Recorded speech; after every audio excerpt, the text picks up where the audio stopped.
nessa época do ano, o viajante que corta o estradão se surpreende e se encanta com a beleza dos pastos verdejantes que cobrem o chão do sertão, num espetáculo de rara beleza, numa verdadeira pintura de grande fartura.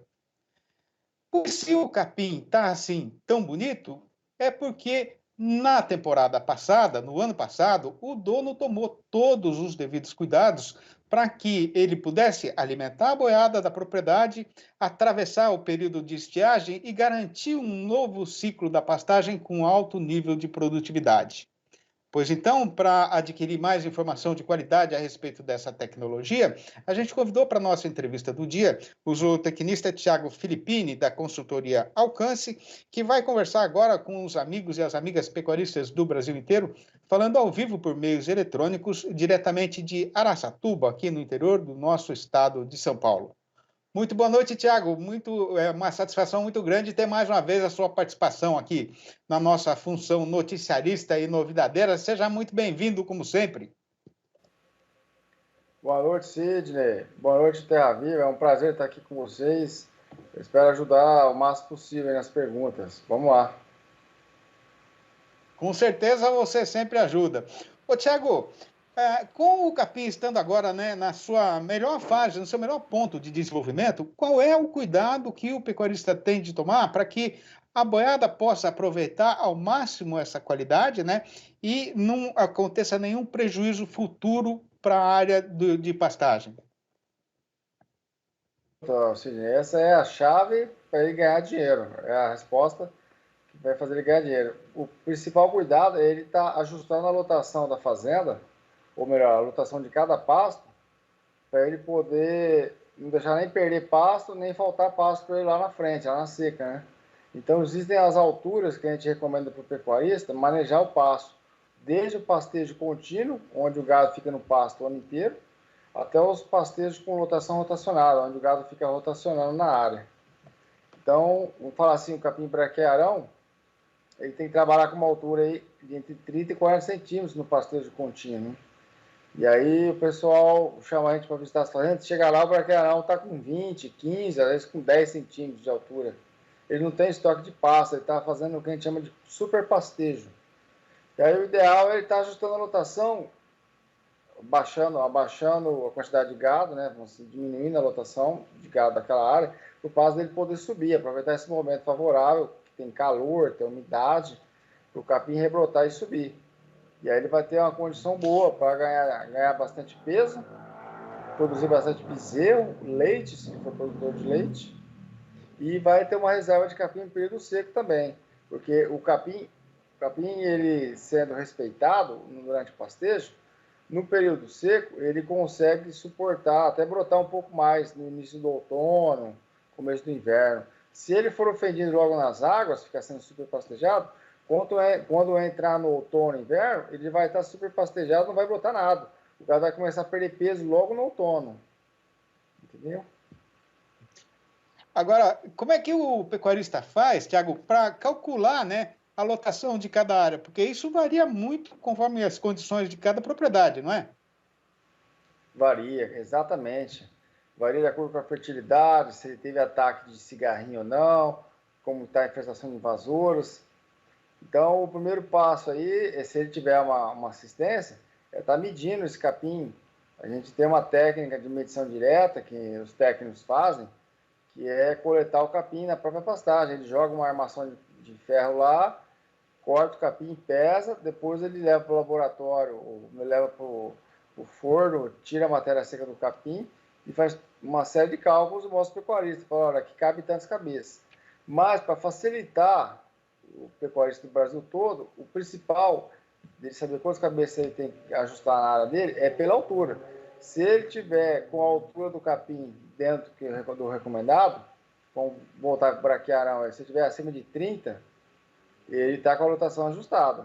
Se ele tiver abaixo de 30, estiver super pastejando, quer dizer que ele precisa tirar gado do pasto, diminuir a lotação. Vamos supor que ele tem 100 cabeças, o pasto dele está com 25 centímetros de altura, 20, 15, aí ele tem que tirar 50%, 50 cabeças, dá 100, 60. A hora que o pasto dele passar dessa altura de 30, começar a fazer atingir a altura de 40, por exemplo, 40 centímetros, aí ele vai aumentar a lotação de novo.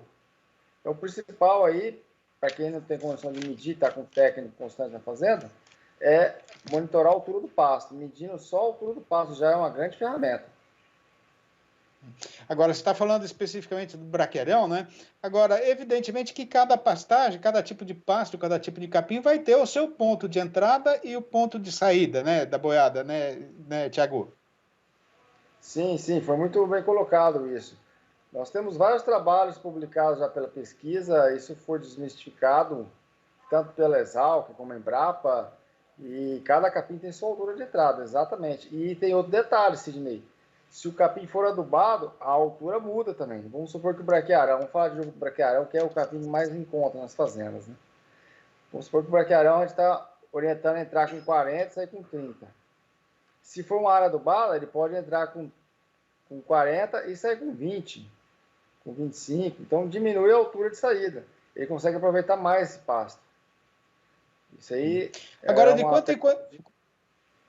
Oi, pode terminar, Pode desculpa. falar. Não, eu Pode ia te falar. perguntar o seguinte, de quanto em quanto tempo o pecuarista deve adubar sua pastagem, Tiago? Sidney, nós recomendamos adubar todos os anos, em pequenas doses, mas continuar adubando todos os anos, porque o pecuarista que aduba o pasto dele todo ano, mesmo com pequenas doses, ele vai criando o que a gente chama de efeito acumulativo.